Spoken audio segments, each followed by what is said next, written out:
Shooter Faisal Osman হাদির হত্যাকারী নাকি বাংলাদেশেই লুকিয়ে আছে? পুরো জাতি স্তব্ধ হয়ে গেছে। প্রশাসন কি ব্যবস্থা নিবে? চলুন বিস্তারিত দেখি। চাঞ্চল্যকর তথ্য।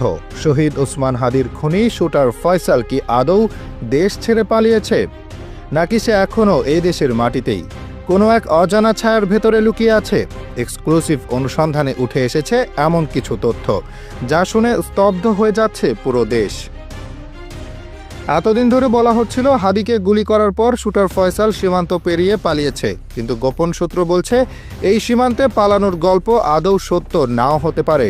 প্রশ্ন উঠছে, এত বড় একটি হত্যাকাণ্ডের পর একজন শুটার কি এত সহজে পালাতে পারে, নাকি এর পেছনে রয়েছে আরও গভীর কোনো পরিকল্পনা? বিশ্লেষকদের মতে দিন দুপুরে প্রকাশ্যে গুলি চালিয়ে পুলিশ, সেনাবাহিনী ও গোয়েন্দা নজরদারির মধ্য দিয়ে এত দ্রুত সীমান্ত পার হওয়া প্রায় অসম্ভব, যদি না থাকে ভেতরের কোনো সহায়তা।